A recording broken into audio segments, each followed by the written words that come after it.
Okay. Do you have a YouTube channel?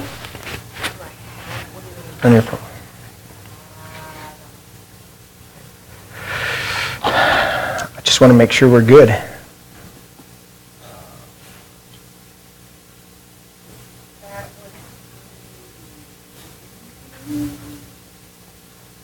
Yep.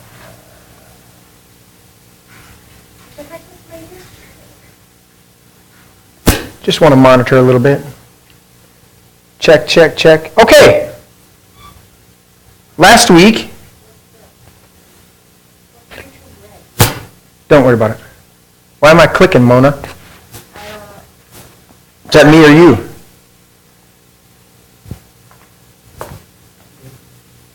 Well, knock it off.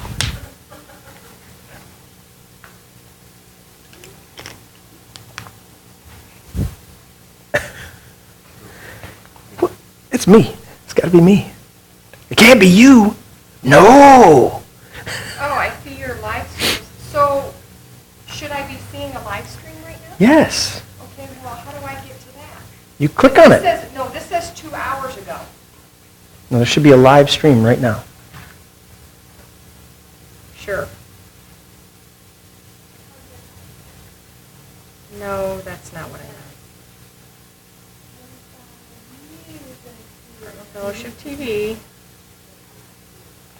87 videos. See, these are from 2 hours ago.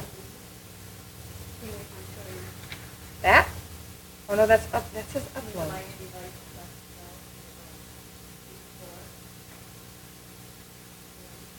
Oh, for Pete's sake, seriously.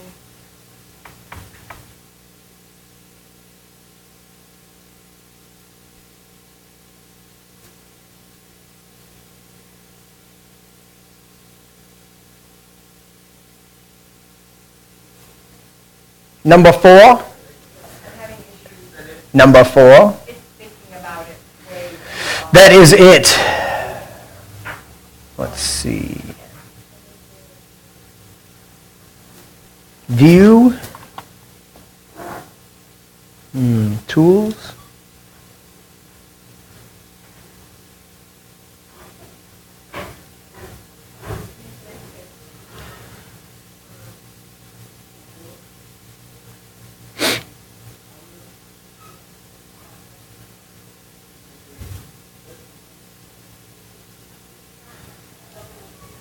Okay.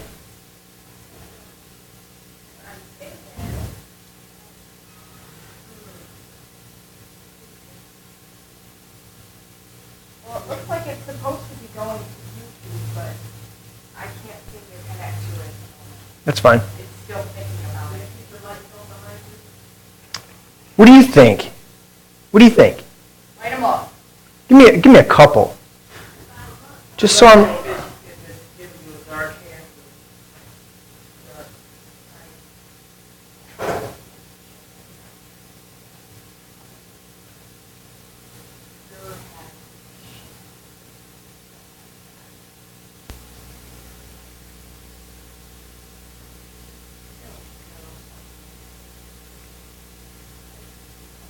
Let's see.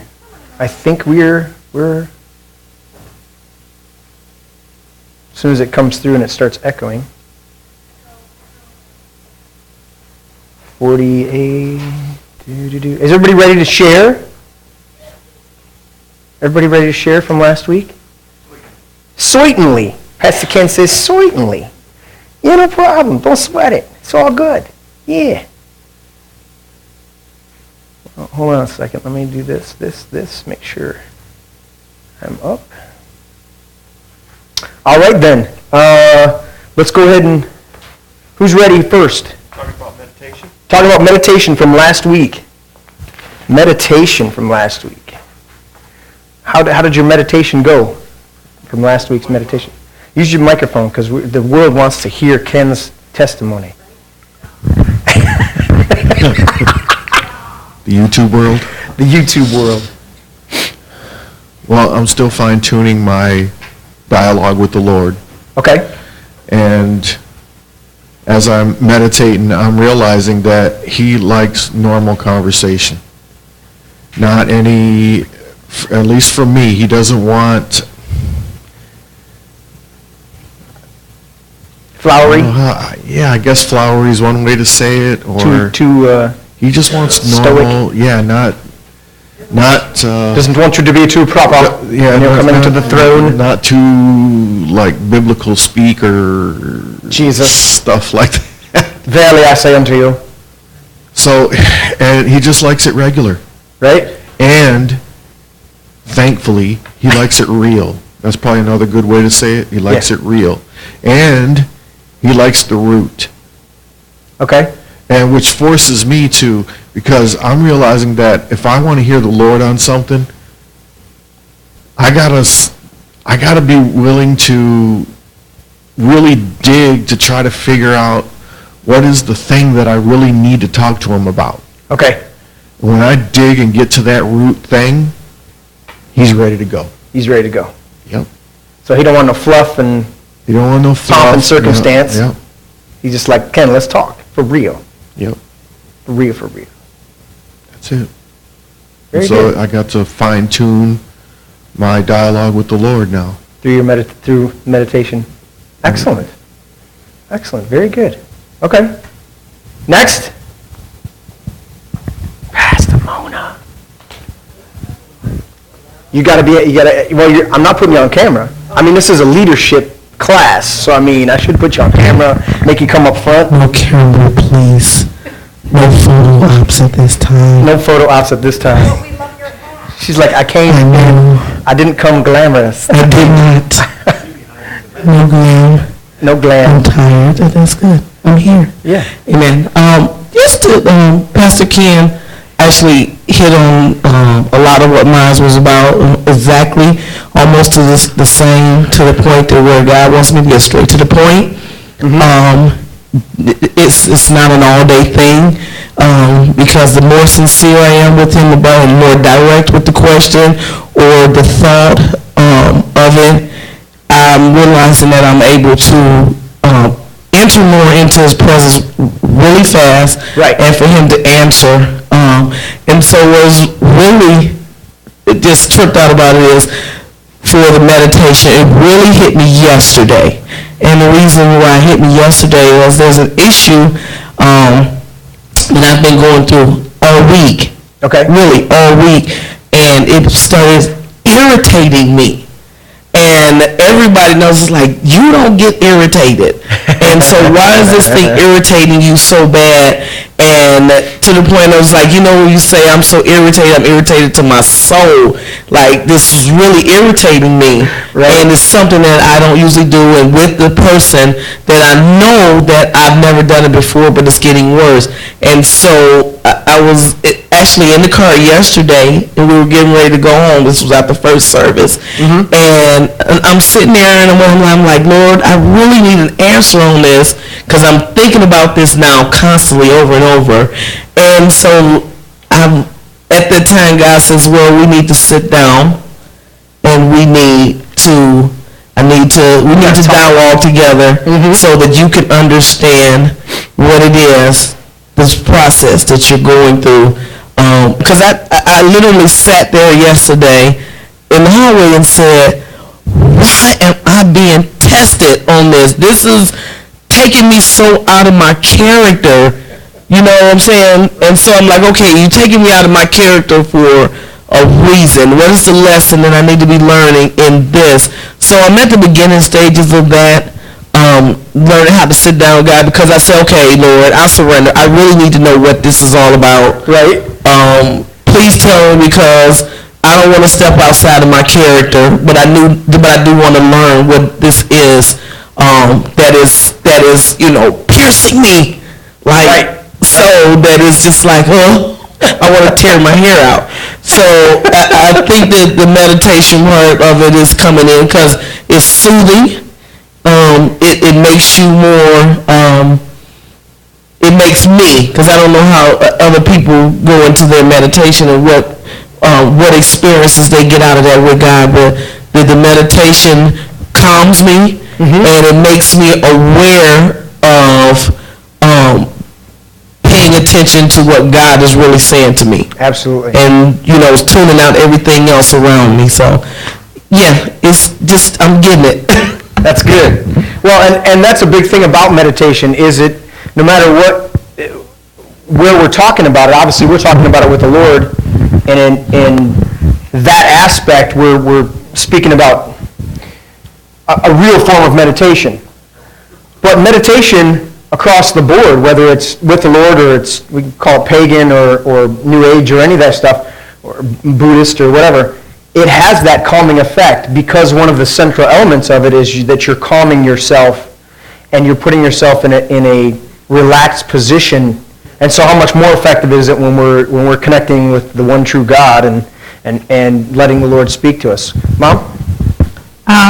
For me, the meditation, what the Lord has given me is that, especially my job is so high pressure, continual and everything. And so, I come home talking to the Lord, complaining, cranking, saying, hey, this is ridiculous, these people are silly, all this stuff.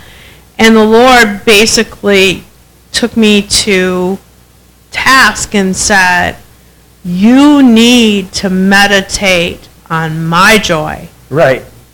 You need to meditate on me. Mm-hmm.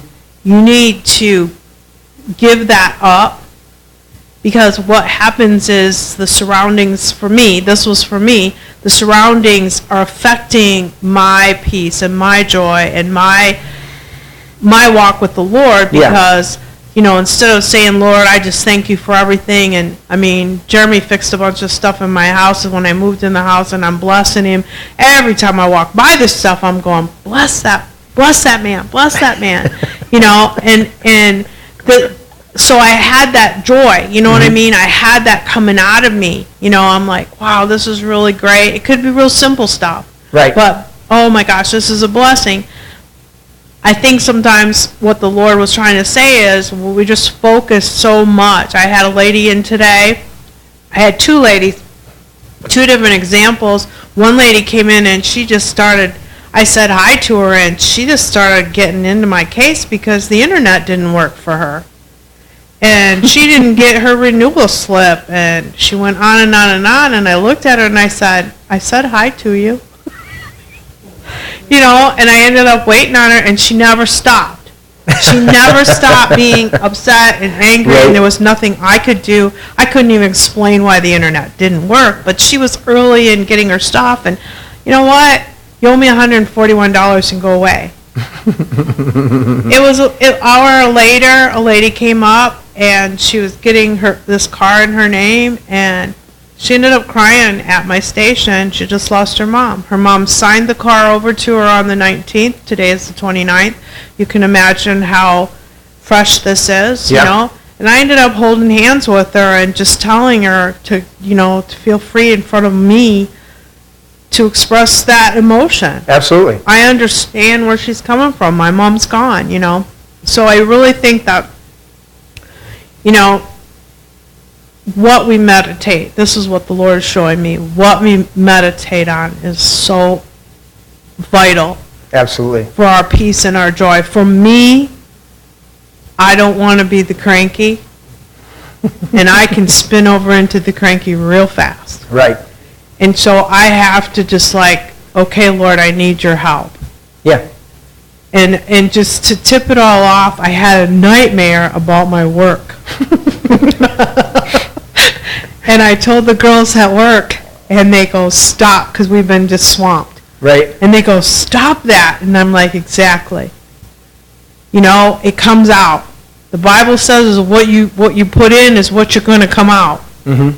If you put in that crankies, it's going to come out somehow. Right. Right. And I want to change that, and that's what the Lord was showing me, meditating on Him and the joy that He has for me and the blessings that I have around me. Absolutely. And it's so much with the meditation aspect. What I really want to drive home in this class is that we're leaders.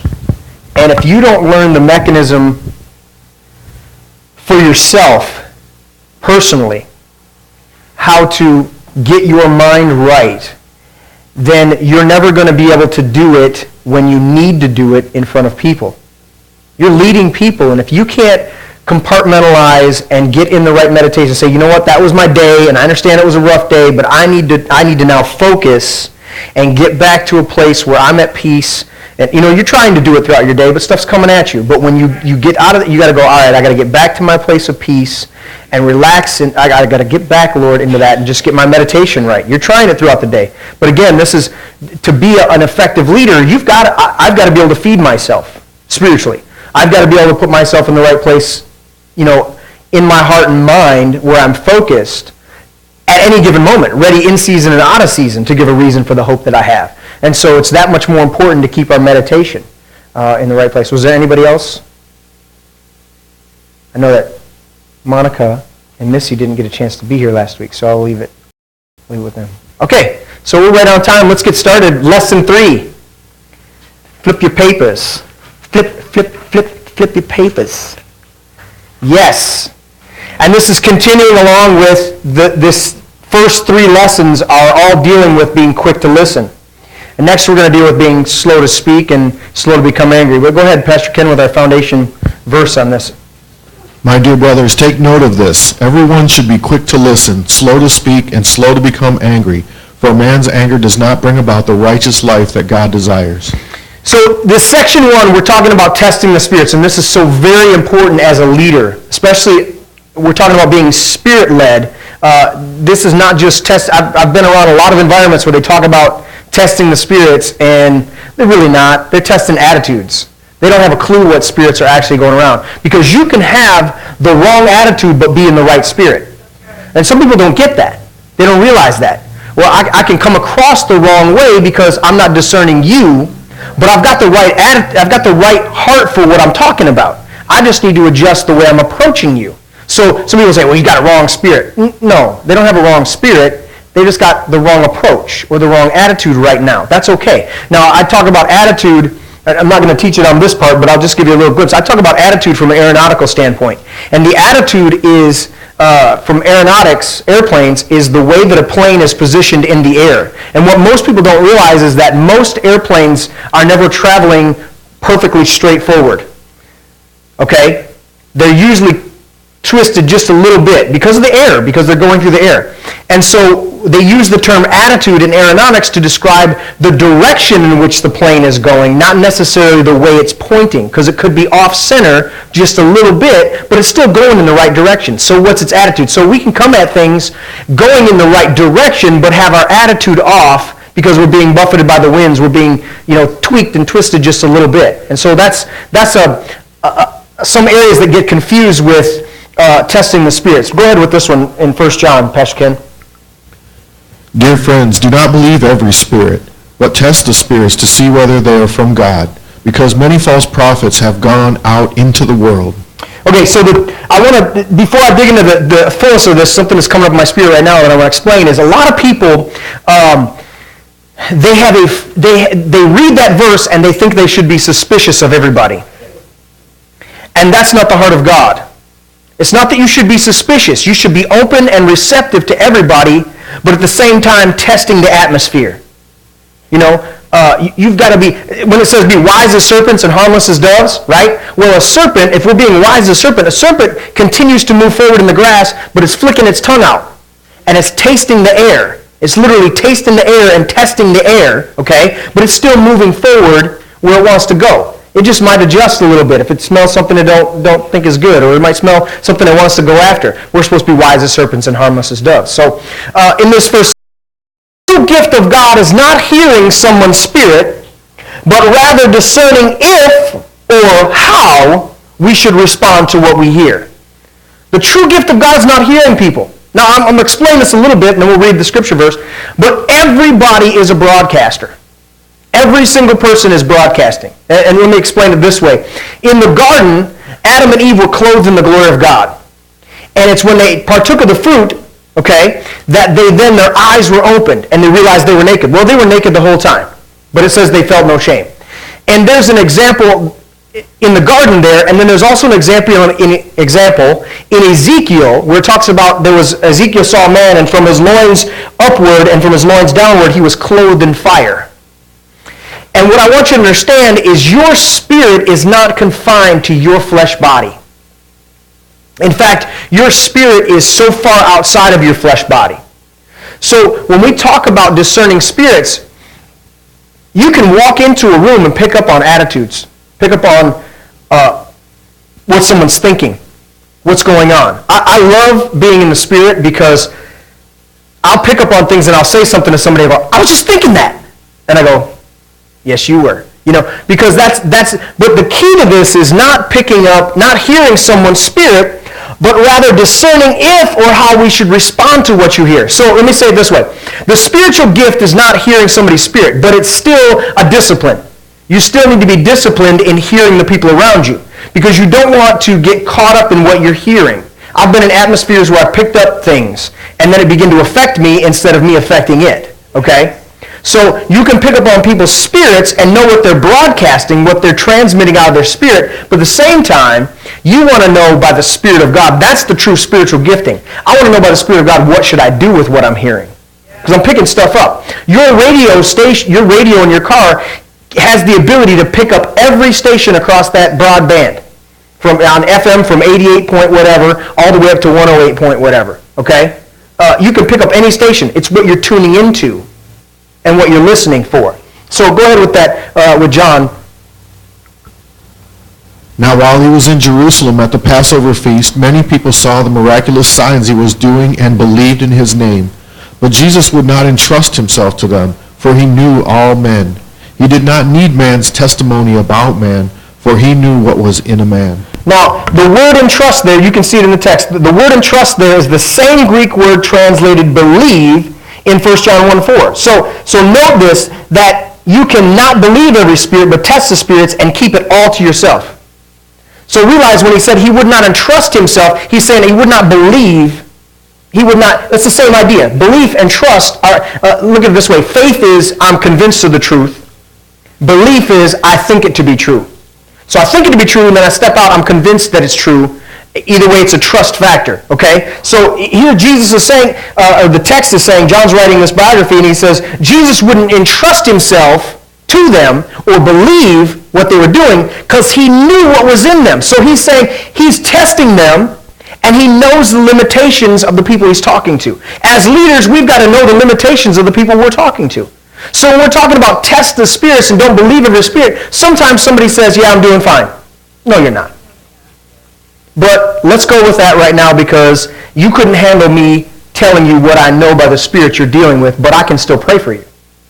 And we don't have to go down that road.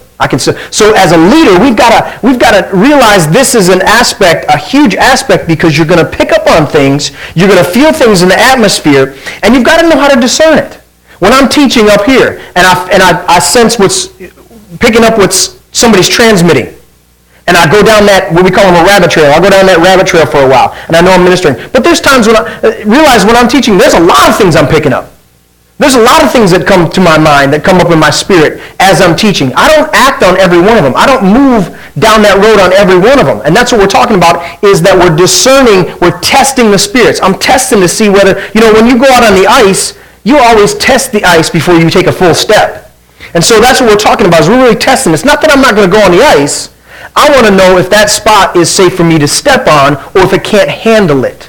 And that's another aspect right here. I think I have it in John 6. Well, I have it in abundant, but we'll get to that as we get to the next lesson, the next section, talking about how Jesus, this is one of the verses I like to quote a lot, is Jesus said you can't handle it. We'll get to that in one of the next sections, is that I have a lot more to say to you, but you can't handle it. So right now we're talking about testing the spirit. So look at this in John 6. Go ahead with that one, Pastor Ken. Jesus answered, I tell you the truth, you are looking for me, but not because you saw miraculous signs, but because you ate the loaves and had your fill. So Jesus tested the spirits and he discerned the proper response, and we have the same access and appointment. Now realize, he's saying, you're not looking for me because you saw, because you want to do what's right. You want to follow me and do what's right. You're following me because you ate the loaves and had your fill. So it's amazing to me, he even draws out and he says, you're not even following me because you saw miraculous signs. Now, I would think if you saw a miraculous sign, that would be a reason to follow. But he's saying, you're not even following me that. You had a meal, and you're looking for another free meal, and that's why you're following me. So Jesus is looking at this. He's testing the spirits. Now, here's the biggest key about that. He fed them. He them a meal just the day before. Okay? So he fed them a meal, but then when they come to him again, now he's testing them and seeing, and he's going, all right, now I need to let you know. So that's the key to testing the spirits. Don't believe every spirit, but test the spirits to see whether they're from God, because many false prophets have gone out in the world. Now, most people, because they read that in 1 John, they think that, because it says false prophets, that it's always on this level of leadership. I got to test the leaders. Well, as leaders, we got to test too. You understand? Because it says false prophets, we think that it automatically means it's only up here. No, I need to be testing. It says, do not believe every spirit, but test the spirits to see whether they're from God. Okay, now here's the key to this. I'm going to test every spirit to see whether they're from God, because there's false prophets that may have told that person, poured into that person, and now they're still an infant in Christ, but they've been twisted or tweaked because they were involved with a false prophet, and now they're showing up on my doorstep, so I need to discern what's going on with them so I know how to help them get out of that. So just because it says false prophets, many people say, well, this is just talking about leaders. I'm going to get on, I'm going to get on YouTube and I'm going to find out whether they're a false prophet. I'm going to test the spirits. And they think, I'm going to walk in that church and see if that man up there on the platform. Why don't you test yourself, first of all, if you got that attitude. But there's a lot more times when this is a leadership aspect, and really what John is saying is there's a lot of false people out there that other people can get connected with for a season, and then they break away from them. They're still going to have that overtone or that underlying connection there. And so you got to work with them. And you got to test the spirits and see, because I can test the spirit and find out and say, okay, they are from the Lord, they are seeking God, but they're not doing it the right way, or we need to adjust this. In fact, it talks about Ananias and Sapphira. They found Apollos, right? And they said to Apollos, he taught about Jesus accurately, though he only knew the baptism of John. So that tells you where he was at in that. So they took him aside and taught him the Word of God more accurately. So that's what we're talking about, is we're testing the spirits to see whether I'm going to work with you or whether I need to just let you keep going on your journey. That's what I'm going to test. So, and at the same time, we're picking up on everything that people are doing, picking up on their spirits. Now here's the key to this. I want you to get this one. 1 Corinthians chapter 2. The man without the Spirit does not accept the things that come from the Spirit of God, for they are foolishness to him, and he cannot understand them, because they are spiritually discerned. The spiritual man makes judgments about all things, but he himself is not subject to any man's judgment. So this is just to give you an overview and an idea of what's going on in 1 Corinthians. He's saying, the man without the Spirit doesn't accept the things that come from the Spirit of God, because they're spiritually discerned. That's how you get them. And he's really drawing a contrast, and I can list out 15 different scripture verses on this.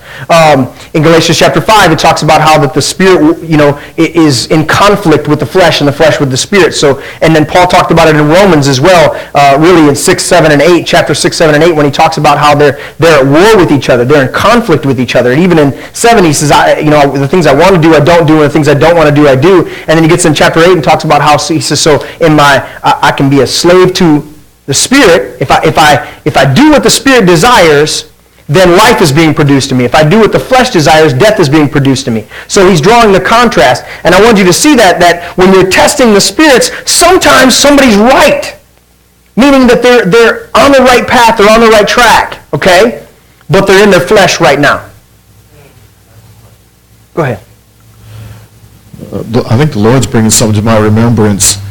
I was in a Kroger parking lot. I just came out of the grocery store, and another guy came out of the grocery store the same time as me. Yeah. And we were walking to our vehicles, and his vehicle was right next to mine. And I looked at him, and I knew he was a believer. I felt he was a believer. Yeah. And right now, the Lord's reminded me that, you knew he was a believer. It's almost like the Lord's telling me right now that you should have took a second and acknowledged him. Yeah. Because I let you know that he was a believer because I really wanted you to acknowledge him. Yeah. And would that fit under this category? Absolutely. Absolutely. And even as you say that, I draw back to first century times when you were not allowed to really be open in your beliefs in a lot of areas. They had to practice their beliefs in more of a clandestine, more of a, they couldn't outwardly all the time, and if they did, they risked persecution. So they had to be wise in how they did it. Certainly we would think, well, wouldn't they want to just be open about it? Not everybody is called to be a martyr at that moment. If everybody's a martyr, then nobody's going to carry on and teach the next group of people coming in. So at a certain, but there was a lot of times. In fact, it says in, not says it, but there was one of the things I learned early on as a young believer was concerning Easter. And the tradition was, we'd use it as a tradition nowadays, but there was, for a long time, you've heard it in Easter, where somebody comes up to you and says, he is risen. And somebody answers, he is risen indeed. Well, the tradition of that was first, second, third century Rome until Rome became a Christian, quote-unquote, Christian nation. The way that you could communicate with somebody and let them know that you were a believer in a situation like that, where you're in the parking lot and you sense that they're a believer, but you want to know for sure, but you don't want to expose yourself completely, right? And you could look at them and say, he is risen. And if they responded to you and said, he is risen indeed, then you got the confirmation and knew that person was a believer and you had a connection there. But absolutely, that's a huge thing. You can set aside so many things and so much unnecessary communication and get to the root that you were talking about at the beginning of class. You can get to the root of the matter, get to the heart of that person by just discerning in the Spirit. I don't have to ask you, or are you a believer? Do you believe in God? Are you what's going on? I can discern and look at, and some people do that. You can still do that. We were sitting at dinner the other day, and somebody that were part of our party still did that. But that was not because they didn't know it already. It was because they were pulling it out of that person. Now there's a difference. You understand? Sometimes you want to say, now do you believe in the Lord? Yeah, I do. Okay, now what I did was I strengthened you and I caused you to step into a firm position on it versus, now I know you're a believer. Well, they're a believer, but you want to pull them in. So there's different ways to navigate it. Again, discerning is not about reading somebody's spirit. It's about knowing what to do. And you said it just then. The Lord said to you, you should have acknowledged. That's the key, because you're around different people and you're picking up on what's going on in the atmosphere. But the Lord says, I want you to be, the discerning of spirits is all about, what do I do with it? How do I approach it? Do I acknowledge you? Do I say, hey, God bless you, man. Whatever it is, when you're going through the checkout aisle and the gal's waiting on you, or you're at the restaurant and somebody's waiting on you. How are you operating with those people? Not just church folk, but with everyday people. That's our opportunity to test the Spirit, see whether they're from God. No, I've had so many beautiful opportunities to minister to people at restaurants. Minister to the wait staff, minister, it's such a beautiful opportunity, but you've got to discern. You've got to know when you walk in what's going on. I've had the Lord tell me not to order certain things and to order other things because of the people that were around me in the restaurant, that if I were to order certain things, they would be distracted by my order. You know what I'm saying? I'm talking about alcoholic beverages. If I were to order a beverage, an adult beverage that I can handle, but they can't handle it, and they would be distracted by that beverage sitting on the table, so I order a water and maybe a Mountain Dew or something, because I don't need it. I can take it or leave it. It doesn't matter to me. You follow what I'm saying? So there's discerning all the way around.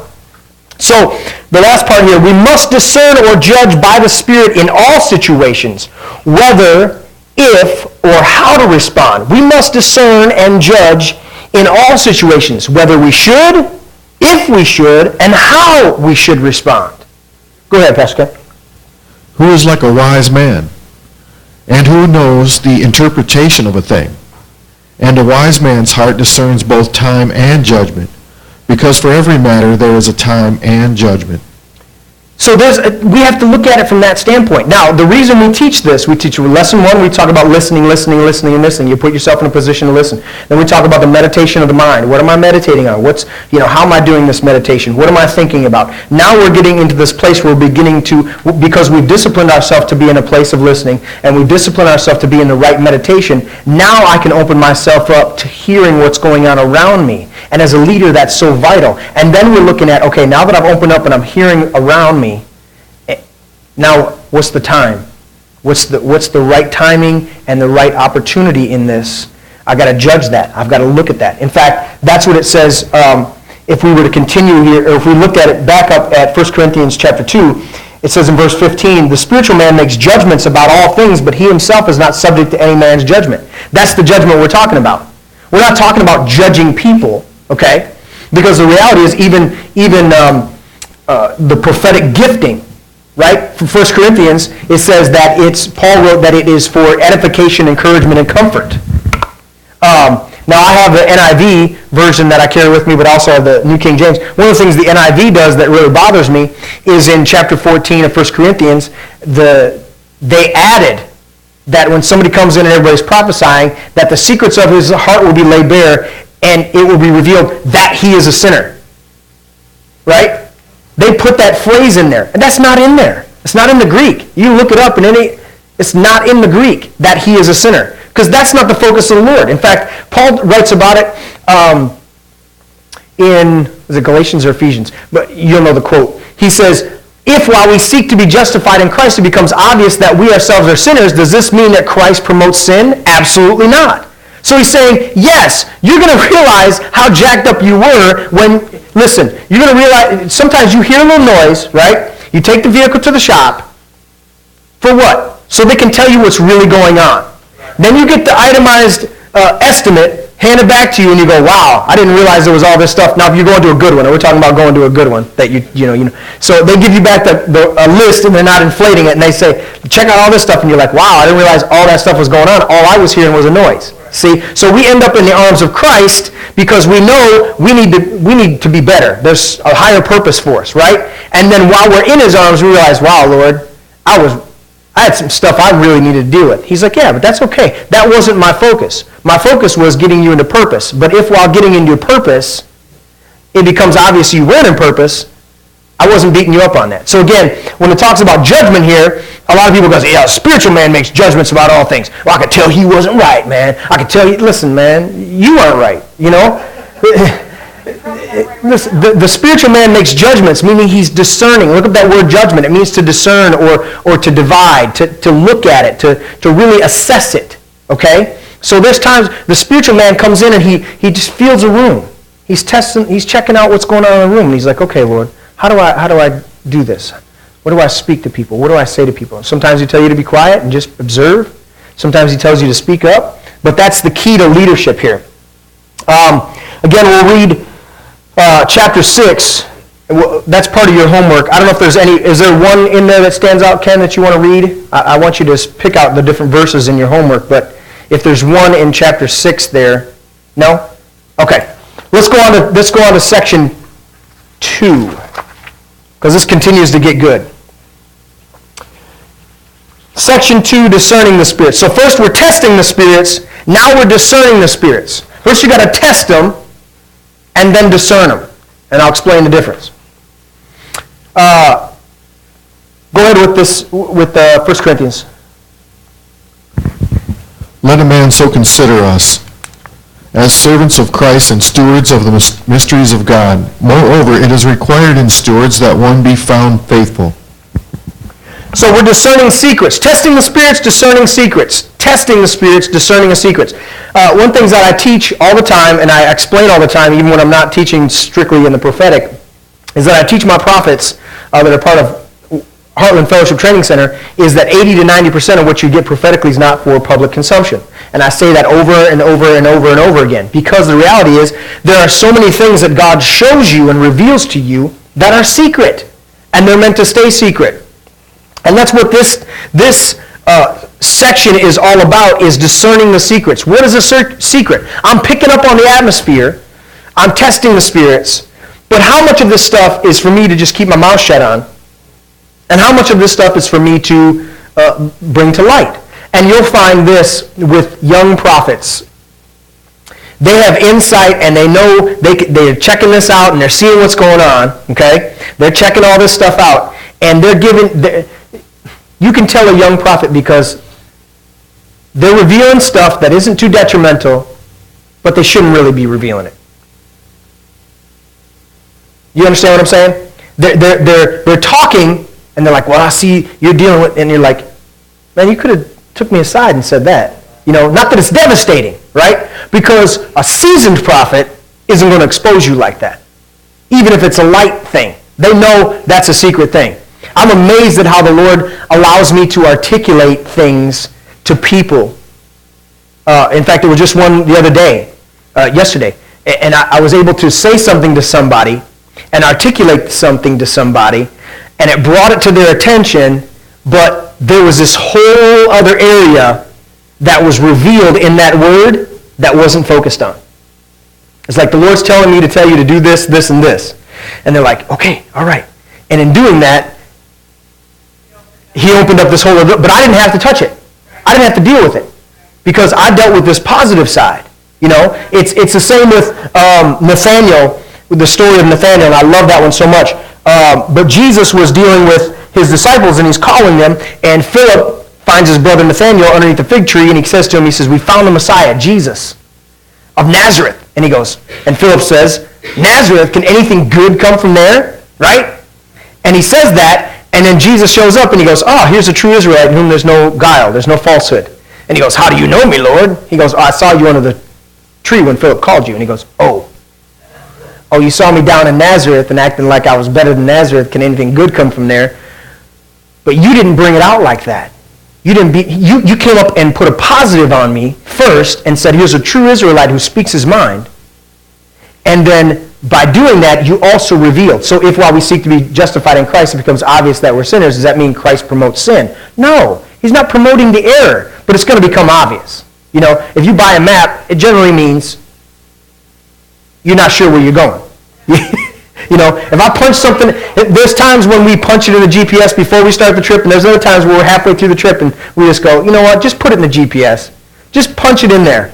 Because it's becoming obvious we're not getting where we need to go, or there was, a traffic jam or a roadblock or something's going on. So you know what, put it in the GPS and see if it gives us a better route, because it's becoming obvious. But am I trying to point out how lost we were? I've said that example to you, Ken, for many years, where somebody shows, this is how the church treats people. They show up on your doorstep, they knock on your door, and they go, hey, can you help me? I'm really lost. I'm trying to get to some place here, and it seems I'm not able to get there. Could you show me the way to get there? Well, listen, before I tell you how to get there, I got to explain to you how lost you really are.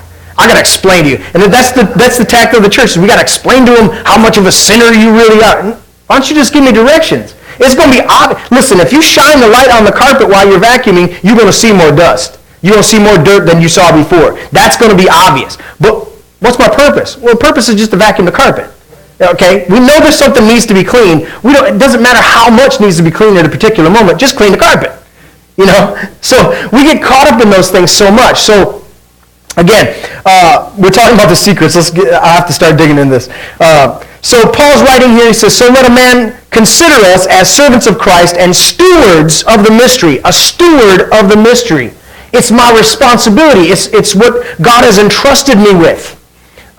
Leaders need to be found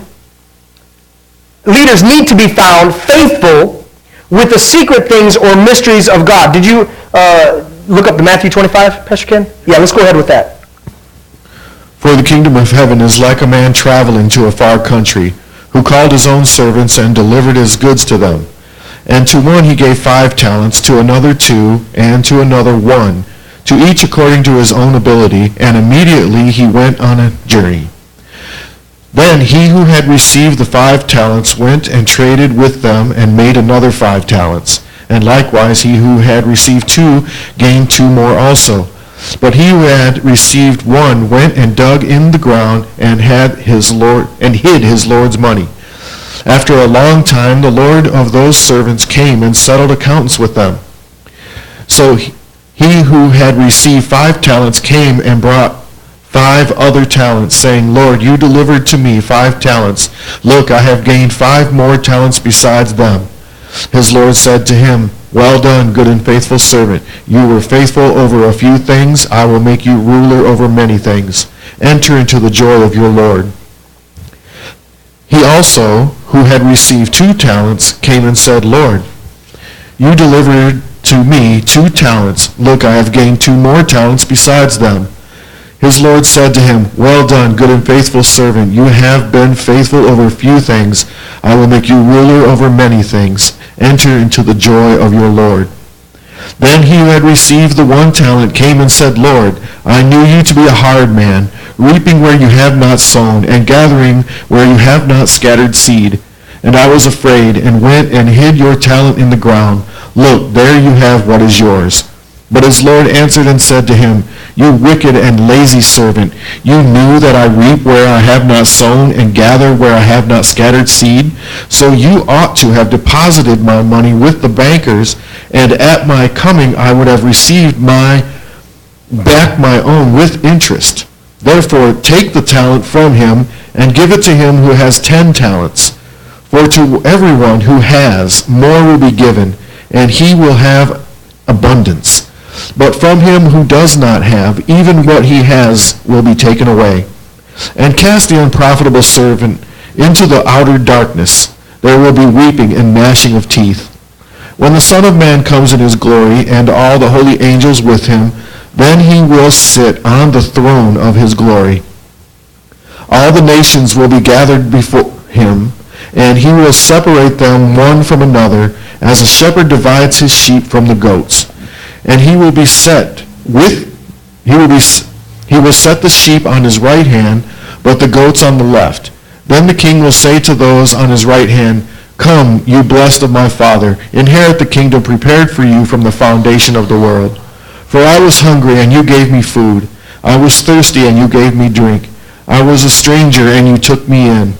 I was naked, and you clothed me. I was sick, and you visited me. I was in prison, and you came to me."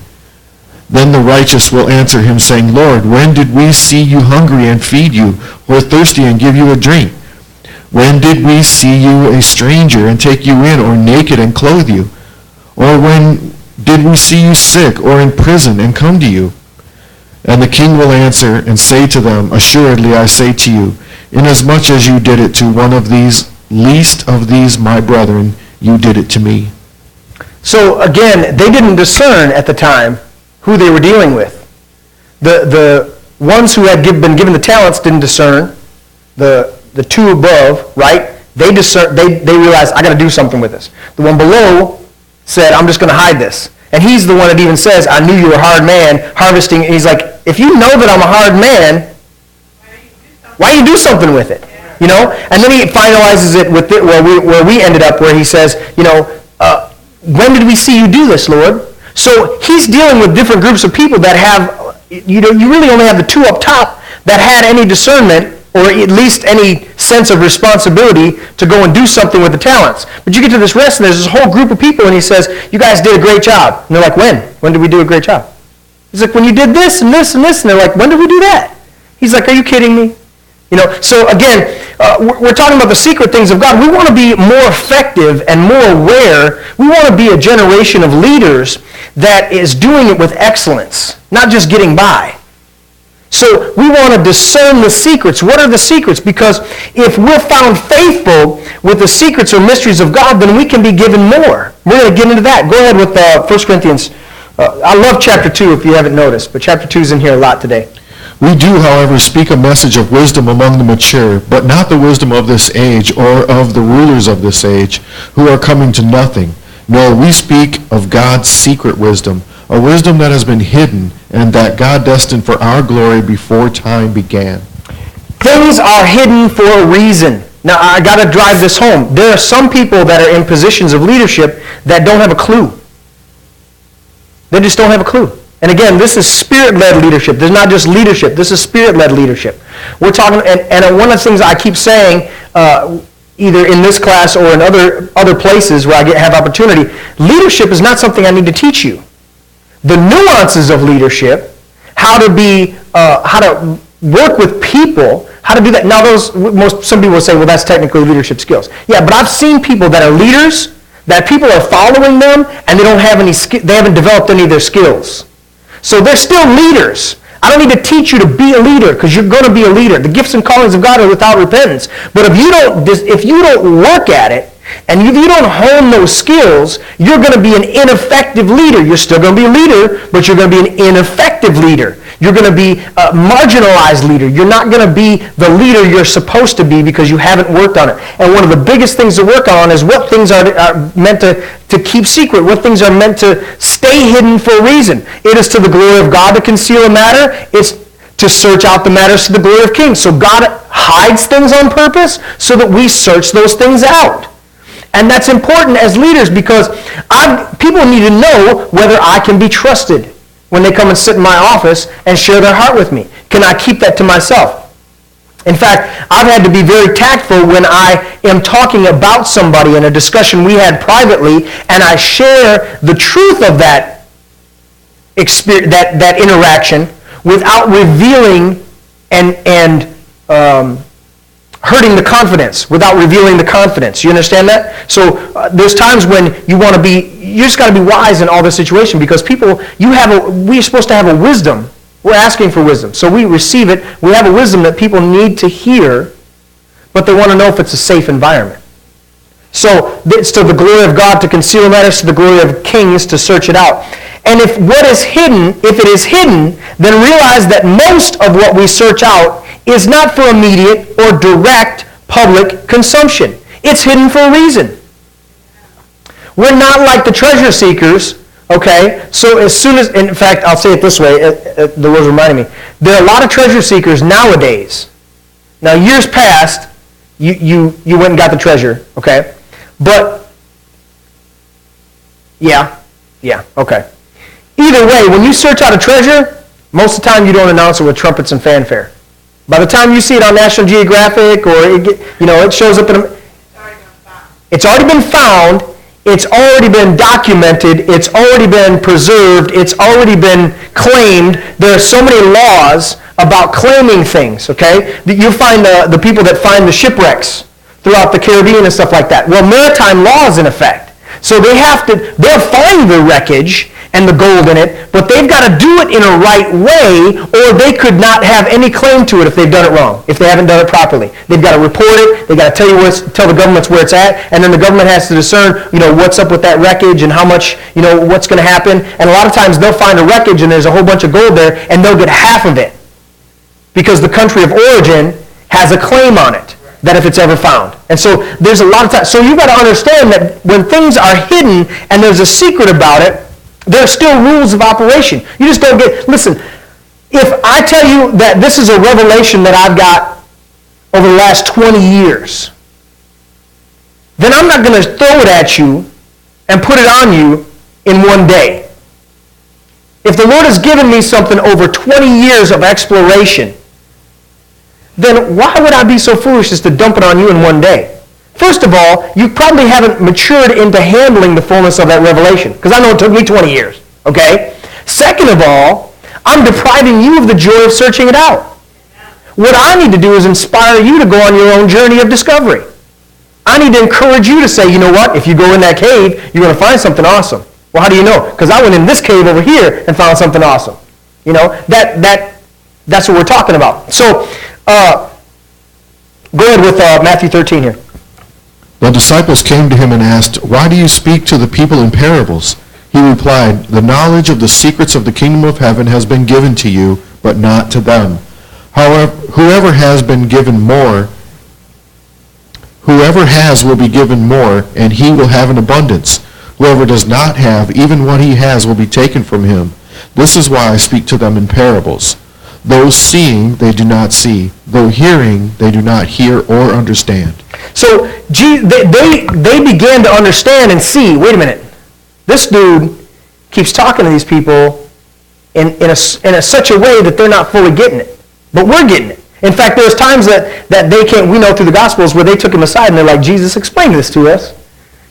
So it's even funny to me that he says, to you the secrets have been given. But it's obvious from the text and what we read historically from the Gospels throughout Acts and everything like that they didn't get it immediately. Just because it said the secrets have been given to you didn't mean they were all given to him right that moment. But he said to the people that are just showing up and wanting these free meals and stuff like that, they're not going to get it. I'm going to speak to them in parables so that they may be ever hearing but never understanding. You understand that? So I just love the fact that he says, we're hearkening back to what Pastor Ken read in Matthew 25. He said, whoever has will be given more, and he will have an abundance. But whoever does not have, even what he has will be taken from him. This is why I speak to them in parables, that they may be ever hearing but never perceiving, and ever that they would hear but not understand. They can see it, but they're not going to, they're seeing but not seeing. Hearing, but they don't hear, and they don't understand. Why? Because they don't want to. They don't want to. So if you don't want, listen, as a leader, I don't ever want to put something on somebody that they don't really want. Oh, I really want that. No, you don't. You say you do, but I'm discerning right now. I'm testing the spirits. I'm discerning the secrets, and no, you really don't. Because the reality is, if I put that one talent on you and all you're going to do is bury it in the ground, you're going to be judged more severely than if I never gave you the talent in the first place. So I got to be wise as a leader. There are levels. There's what I teach on a Sunday morning. There's what I teach in a dedicated class. And there's what I teach in a leadership environment. Okay? You got to understand that. That here's a general approach and application. Here's a more intermediate application. And here's some private words. Some secret. I've had deep discussions with people one-on-one that I would never have in a group setting because they couldn't handle it. There are people in that setting that just are not going to handle that type of depth and that type of revelation, and that's okay. Jesus knew that was okay, and he says, listen, I don't want to put you in a position to where you're where I have to judge you for something that you should have never had on you in the first place. Some people that get put in positions of leadership, I think of, a lot of times I think of family members, wealthy family members that get elevated in the family just because they're relative, and all of a sudden the company's in their hands. And they run it in the ground. And we look at them and go, oh, they really messed that up. They shouldn't have had the opportunity to mess it up in the first place. Just because they were family and inherited, they shouldn't have been allowed to inherit it in the first place. Okay? That was the mistake to start with. And so there's a lot of times where we need to be discerning the secrets and understanding, can they handle it? Can they really handle this or not? Because here's the thing. If you hold back on somebody and don't tell them everything, a lot of times we've been taught in church, you got to tell them everything. I got to tell you the truth. No, sometimes you don't.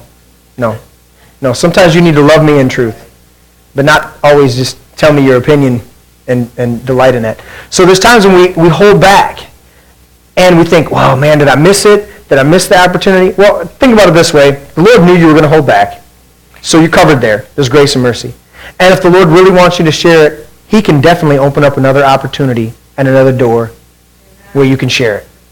So it's better a lot of times to hold back. Now I'm not talking about necessarily, but even that applies too. Even reaching, we think, well, I got to tell everybody about Jesus. I got to reach the lost for everybody. You know what? If you're led by the Spirit, you can discern when people are ready to hear about Jesus. And the church doesn't teach that. They teach the church in general. You know what I'm saying? They teach this blanket thing. I got to tell everybody, or their blood's going to be on my hands. Well, go read Ezekiel again. He was talking about a leader of the entire, a prophet appointed to the entire nations. That if God said to him, "Go warn that guy, that specific person," and you don't warn him, then I'll hold you accountable because you didn't warn him. So now we've taken that and saying, okay, you're not a prophet to the nations. You're a prophet to, your bathroom mirror. That's about the only place you really need to be prophesying. But you've got to tell everybody about Jesus or God's going to judge you. I'm sorry. You have not reached that level of responsibility and obligation in the Lord. He is not going to hold you accountable on that level. Okay? All right? And the reality is if you go forth in that attitude, a lot of times your approach is going to be more detrimental than helpful. So as leaders, we need to model that of, you know what? I'm going to hold off. Pastor Ken and Monica have been with me for 10 years now. Of course, my mom's been with me all my life. But they've seen me on times where I'm teaching, and I'll hear something in the Spirit, and I'll go, no, okay, I can't share that right now. And they've also seen me where I'll say, yep, the Lord's telling me I need to go ahead. He's giving me permission right now. I don't do that for dramatic effect. I'm letting you know the inner dialogue and letting you know I'm letting you in on a secret or I'm holding something back on purpose because I'm modeling that. Of listen, I don't want to give you something that took me 10 years to get and just drop it on you because it could hurt you. If you think about a child, what a 10-year-old can carry and what a 20-year-old can carry are two vastly different things.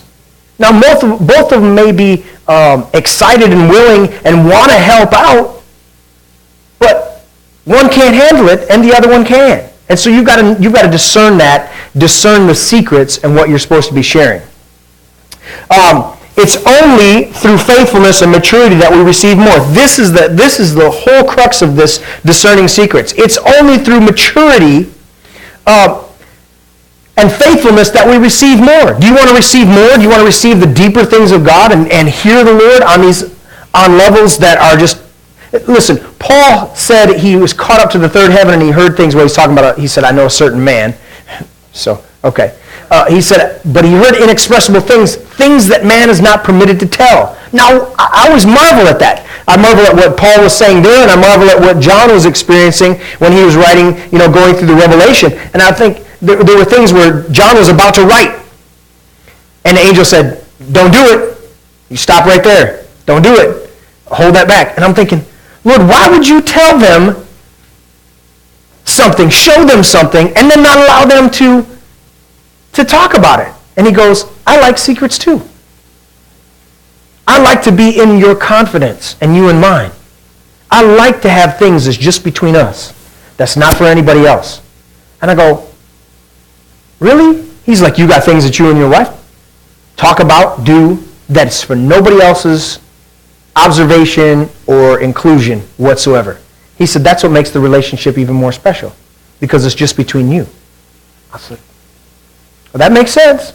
Of course, he always makes sense once he explains it fully to me. Sometimes it takes me a little bit of a brick to get around to it, but So, again, we're talking about if I hold on to it, if I keep it secret, and then I wait on it, that I'm putting myself in a position to hear even deeper. Now, as a prophet, I want to hear as deep as the Lord permits me. And a lot of that depends on whether I'm going to be faithful and committed to operating in that prophetic environment and holding on to things. Because I want to edify, encourage, and comfort prophetically to the most effective, the deepest place of effectiveness. I just don't want to minister in a place of shallowness. I have a difficulty with shallow prophets who think they're just profound. I'm like, I could have read the newspaper and got that. You telling me that's what the Lord explained to you? I flip on the news and okay. Oh, wars and rumors of wars, and it's all going to end tomorrow. Well, it's been all going to end tomorrow for the last 4,000 tomorrows, okay? So I don't know what you're talking about, man. I don't live as those who have no hope. I've got hope. And I'm supposed to be, the creation's waiting for me to be liberated. The creation is longing to be liberated into my freedom. So that's what I'm going to live for. I'm not going to worry about, oh, Jesus, just rapture me out of here before it gets too bad. Jesus said this, and I was alluding to this when we were talking about in section 1. I have much more to say to you, more than you can now bear or handle. He was talking to his disciples, and he said, listen, I'm leaving. You haven't been filled with the Spirit yet. You haven't stepped into all the fullness of this yet, and I'm going to be leaving, and I got a lot I got to say to you, but you can't handle it right now. So one, he was pointing to the voice of God continually in us. If anybody ever, has a doubt about that, it's like, you know what? There are levels that you can't handle when you first become a believer, and you need to hear the voice of God, because he wants to explain things. But then he goes on to say, he says, but I won't leave you comfortless. I'm going to leave you the Holy Spirit, and the Holy Spirit's going to remind you of everything I've said to you and lead you into all truth. But he's clearly saying there are things you can't handle. But it's still through faithfulness and maturity that we receive more. And so we've got to grow into that. We must protect the secret things if and until we discern from the Lord to share them. We've got to protect those things. It's okay to keep. They think, well, I'm trying to live life. Bishop was talking the other day. Bishop Smith, my spiritual father, was talking the other day and teaching, and he says, listen, being transparent. There's all about a lot of talk in the church community about leaders being transparent, and he said, I completely agree. That doesn't mean every area. There are certain things that I am absolutely transparent about. Okay. But that doesn't mean every area of my life is for public display. There's some areas that are still off limits. That means I'm hiding something, but in reality, I'm hiding something because it's personal. I'm not going to invite everybody in the webcam into my shower. Okay? That's kind of common sense, but at the same time, there are certain things that are secret, but not secret. It's none of your business. That's okay that it's none of your business. It's okay. So in the Lord, you got to realize that there are a lot of things that God wants to share with us that are, one, to bring us to a mature place. There's things the Lord has told me that he said, I don't want you ever tell anybody about that. And I went, never? He said, never. I don't want you to ever talk about that. I said, and at first couple times, I'm like, well, why'd you tell me then? He's like, because I need you to handle the responsibility of that secret and keep it to yourself. I want you to know that I trust you to hold that. Because he knows me. I'm the one who don't know me. You know, I'm the one that's learning to know myself. So he knows me. So he's like, I'm going to put this on you, and I'm going to let you walk it out because I want to trust you with it. Because if he can trust me with that, if he can give me the 5 talents and leave town and come back and there's 10, okay? If he can give me 2 and leave town and come back and there's 4, but if he gives me 1 and leaves town and come back and I buried it in the ground, he's going to go, really? You obviously didn't discern who I am and what you need to be doing with what I gave you. So there's a lot of things the Lord gave us that he wants to give us more. And again, it's whoever has will be given more and will have an abundance. But whoever does not have, even what he has will be taken from him. Proverbs 11 there, Pastor Ken. A talebearer receives secrets, but he who is of faithful spirit conceals a matter. So a talebearer reveals the secrets. But the funny thing about a talebearer is he don't get a lot of the good, juicy secrets. Because people know he's going to run his mouth. Right? But he who is of a faithful spirit conceals a matter. So when we think about this idea of discerning the secrets, we think it comes back to this word faithful again that we really dug into. You know, being a faithful person. We think that, well, wouldn't you need to be one who keeps a secret? Wouldn't you term it a little bit differently than faithful necessarily? I mean, faithful doesn't always seem like the right word to describe somebody who keeps a secret. But that's how the Lord keeps equating it throughout the Scriptures, is a faithful person. Meaning I'm faithful to you. I'm committed to you. So I'm not going to share what you've shared with me. Same with the Lord. And that takes us into a deeper place as leaders. So when you get a chance, I want you to read all through 1 Corinthians chapter 2. We're not going to do that one right now. So let's turn to section 3. Lesson 3, section 3. Lesson 3, discernment. Section 3, discerning the time. Timing is difficult when we seek our own glory or have the wrong heart motives. That's the only time that timing is really difficulty. That's really the only issue we have when timing is difficulty. Oh, the Lord just told me this, and I got to tell you right now. Really? So you want everybody to see how good of a prophet you are. I'll tell you what, I sit in services on a regular basis with my mouth shut and don't say a thing.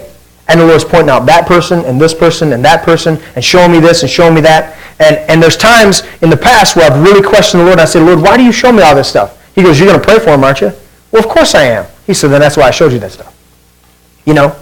So now as more seasoned I am, I don't even ask. He just shows me that and I'm just praying and lifting that person up and seeing it. But the young prophet or young person in the Lord, they'll see that stuff and they're like, ooh, I can prove to everybody how much wisdom I got. I can prove to them that I know what I'm doing. I can prove, and that's a serious place. That's a real place that people get into. And we really want to drive this home as leaders that reveals the reason you don't know anything about timing and you can't keep a secret is because your heart's not right about it. Go ahead there, read John 7, Pastor Kim. Jesus' brothers said to him, you ought to leave here and go to Judea, so that your disciples may see the miracles you do. No one who wants to become a public figure acts in secret. Since you are doing these things, show yourself to the world. For even his own brothers did not believe in him. Okay, so his brothers didn't believe in him, but they use this phrase, no one who wants to be a public figure acts in secret.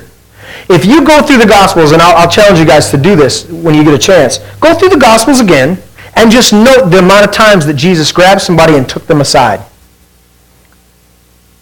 It's far more than the times he did anything publicly. The times that he did things publicly was when he was in the synagogue and he wanted to rebuke the religious leaders for the way they were acting. So he says to the man with the shriveled hand, stretch it forth. Because he wanted to put them to shame that they weren't doing the job that he was doing. Because he operated as an Old Testament prophet. They should have accessed the same anointing that Jesus was operating in before he showed up, but they didn't. So this guy with a shriveled hand, they're criticizing him, and he's like, you shouldn't have had the shriveled hand in the first place. The guy with the mat, they're like, who told you to carry your mat? Well, Jesus. Well, where'd he go? I don't know, he would disappear in the crowd. Jesus did that all the time. He came to me and he goes, let's take him aside. Or he kicked everybody out of the room. He's like, everybody get out. Now today, if we're going to have a healing, we want to make sure we got 15 cameras on it and make sure we broadcast it everywhere so that everybody can see. Well, I always come back to, sometimes when the Lord, I'll say, Lord, shouldn't we have? And he goes, there's times when you have the cameras. He said, but realize, son, it hasn't changed that a wicked, adulterous generation demands a sign from heaven. And in fact, I have people still on YouTube. They'll find one of the videos and they'll look on YouTube and they'll say, well, you know, first of all, you got to see Jesus to be an apostle. I'm like, you're messing that up. And then they're like, and they're accredited with signs, wonders, and miracles. What miracles have you done? Oh, so you're part of the wicked and adulterous generation that wants to see a sign and a miracle so that I can prove to you you're not going to believe anyways. That's what he said here. Verse 10. However, verse 5, even his own brothers did not believe him. They're saying, dude, if you really want to be a public figure, you don't do it in secret. Yes, you do.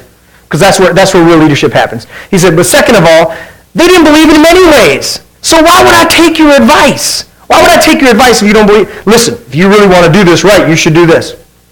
I've had people give me advice, and they didn't believe in what I was doing. I'm like, why are you giving me advice on what I should be doing? You don't believe in what I'm doing. Stop talking to me. You think, because we're family, that's okay?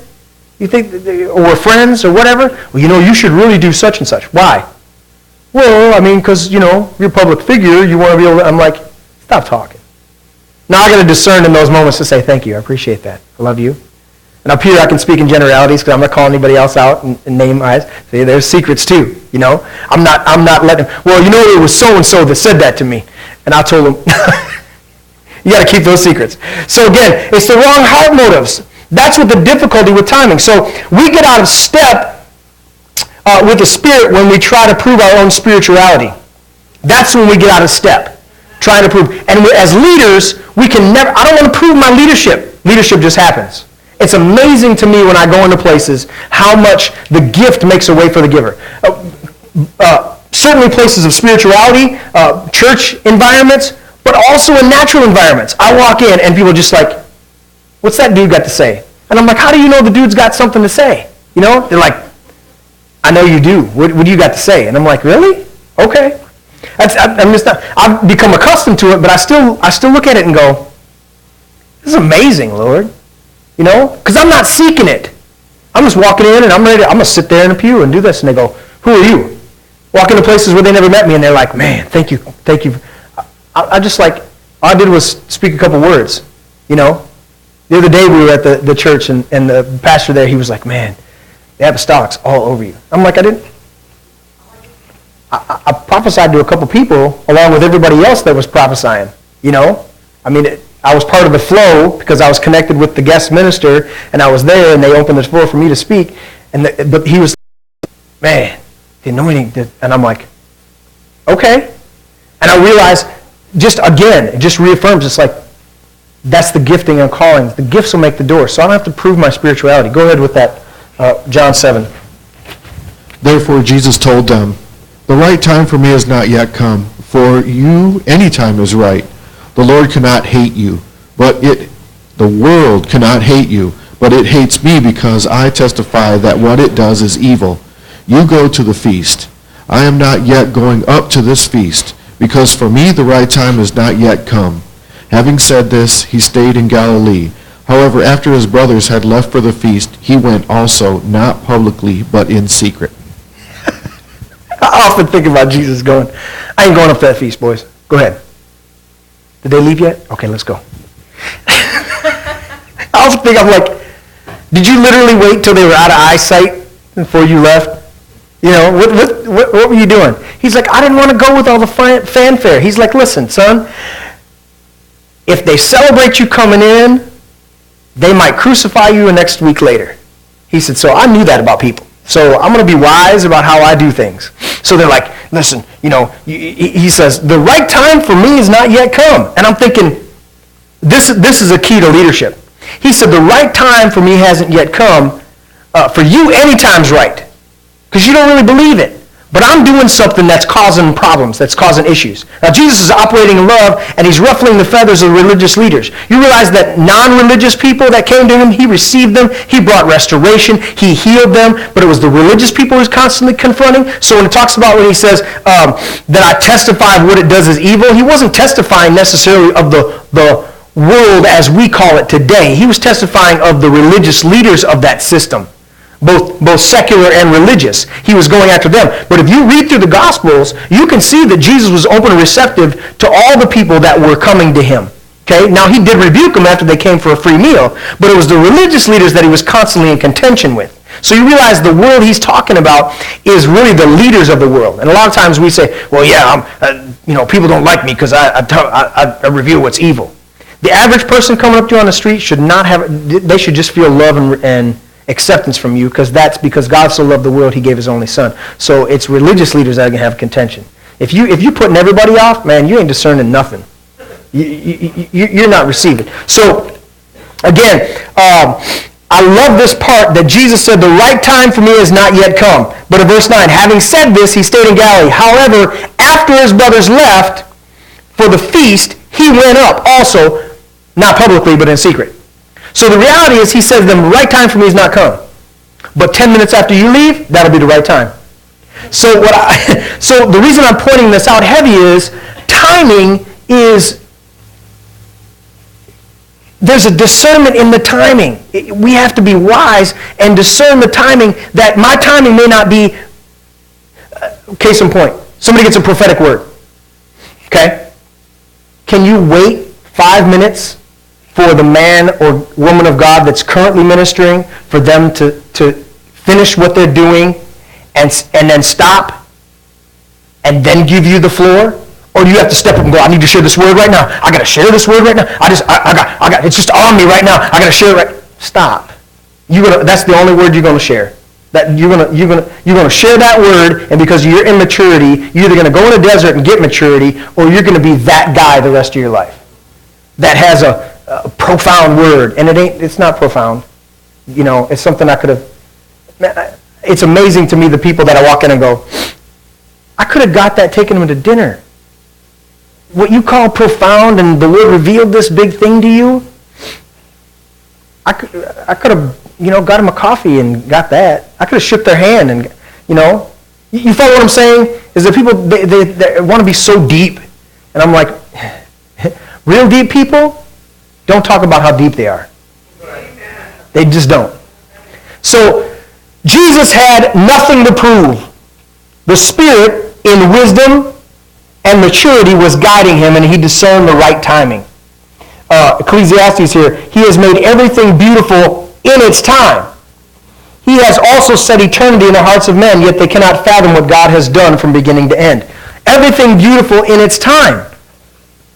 Anybody ever looked at flowers before they bloom? They're okay. You can see some potential.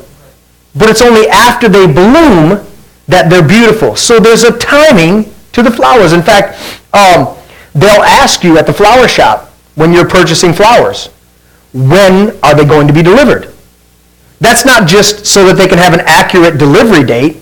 It's they want to know how to do the flowers. If I'm delivering them 3 days from now, then I'm going to cut them a day and a half from now. I'm going to make sure I pick the ones out of the whole group of flowers that will be in full bloom about on that third day. They usually want to make it last just a little bit to where it's like the day 3.5. They want it to, when you get it, it's looking good. But halfway through the day, it's looking real good, because that's when the attentions really get on it. They have that down to a pretty good system in science in flower shops alone, because they know, when am I going to cut these flowers? When am I going to put them in? When they're going to be delivered?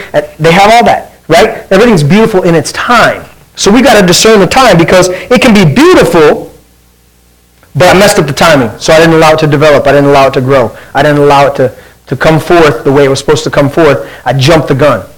In fact, there's another scripture, well, there's one right here in Luke, but there was another one I was thinking of. In Proverbs it says, don't be hasty and miss the way. And there's another scripture that talks about how not to lay hands on no one suddenly, meaning don't just rush into things. Okay, so there's a number of accounts that you can find. That's part of your homework assignment, is find some scriptures that apply to each one. You're going to find some ones on timing. So we must discern the beautiful timing of the Lord. Read that, Luke 1, Pastor Ken. And now you will be silent and not able to speak until the day this happens, because you did not believe my words, which will come true and at their proper time. So the angel is speaking to Zacharias here, talking about his son John the Baptist, who was going to be born to him. And it's amazing to me that Zacharias asks almost the same thing that Mary asks. Okay? But Zacharias was asking from a place of disbelief, and Mary was asking from a place of belief, but I don't see how. Okay? Zacharias is like, how's this going to happen? I'm an old man. How are you going to be able to do that? How are you going to pull this off? Right?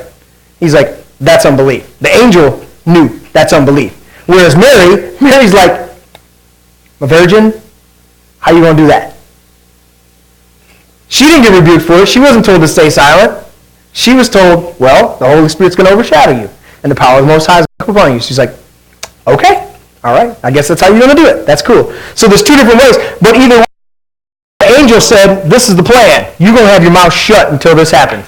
And we all know that account when his mouth fully opened up after he was born. He says, no, his name's John. That's it. That's what I was told. His name's John. His name's John. We're going with that. It's John. You know, he knew that was what was going on.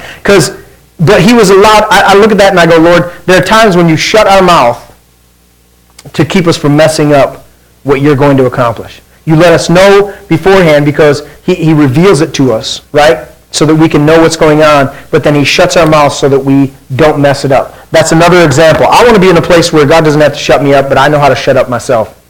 I know how to keep my mouth shut because I want to discern the timing, all right? I want to test the spirits. I want to discern the secrets. I want to discern the timing so that I can walk in all the fullness of what God has for us. The Lord protects us in our immaturity from ourselves in the area of timing, giving us time to mature and be equipped. So discern it, but don't rely on it. Discern when the Lord shuts you up and keeps your mouth shut for you, but don't rely on that. Don't stay in that place. Mature into the next place so that he can tell you something and doesn't have to have the angel come and shut your mouth about it. Here's a question. Anybody ever receive a prophetic word and forgot it when you walked out the door? Yeah.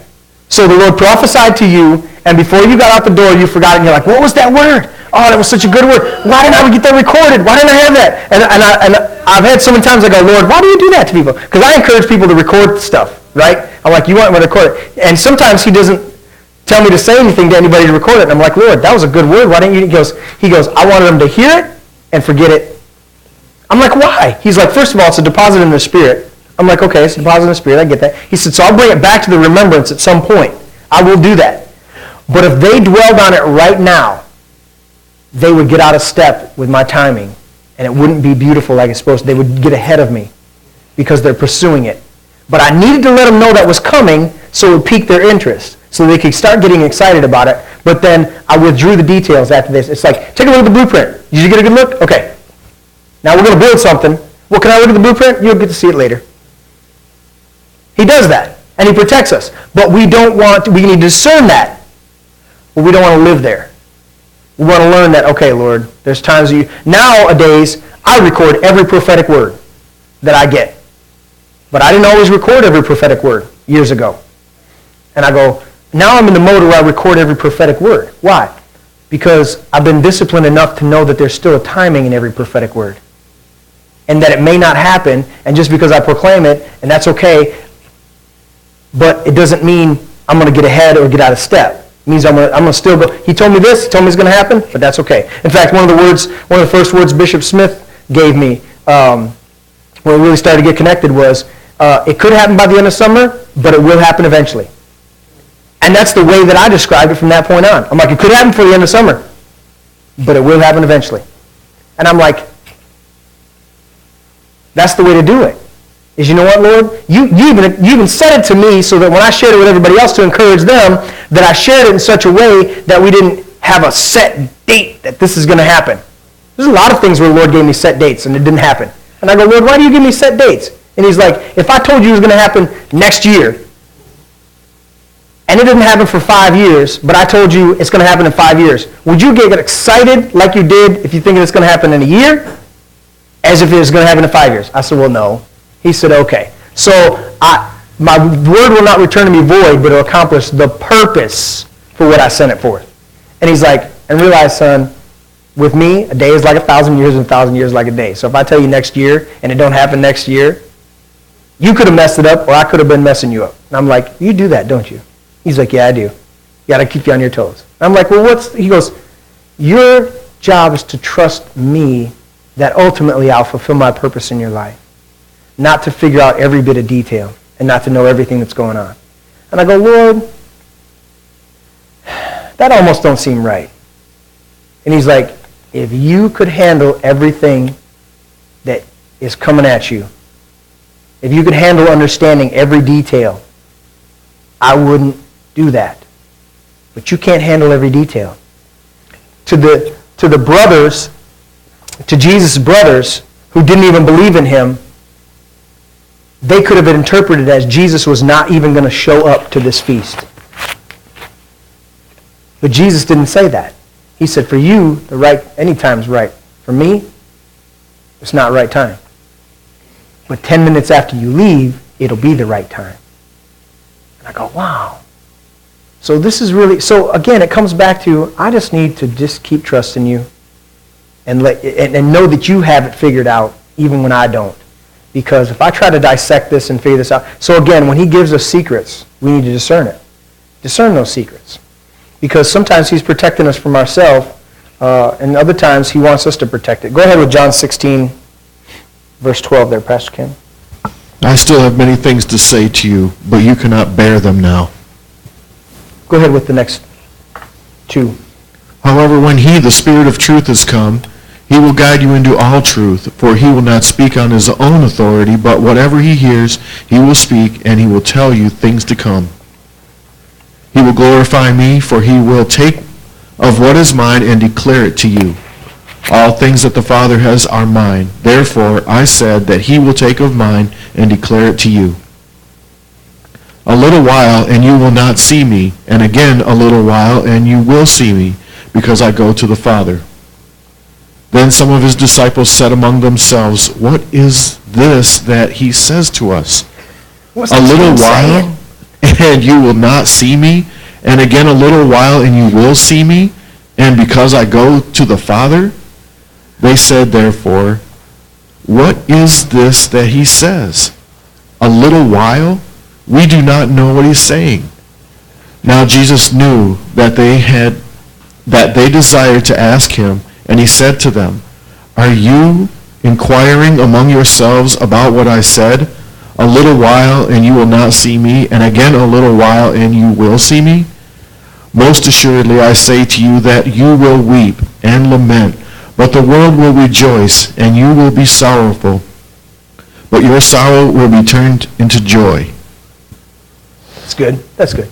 So again, you see what Jesus is doing here. He's like, I got a lot more to say to you, more than you can handle. And then he reveals a secret to them, gives them some insight, and proves to them that they can't handle it. What does he mean? What's he trying to say? He said, we can't, well, a little while you'll see us, and then a little while you won't. Lord, we don't get that. What are you talking about? He's like, calm down.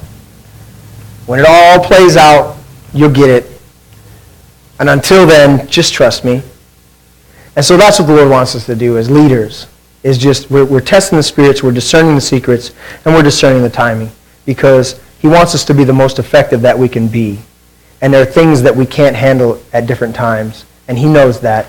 And we need to know that. You know what, Lord, if you're not telling me, maybe I can't handle it right now, and that's okay. I need to know. Again, 1 Corinthians chapter 8, it says, the man who thinks he knows something does not yet know as he ought to know, but it's enough that he loves God and is known by God. It's not that I know God. It's enough that I love God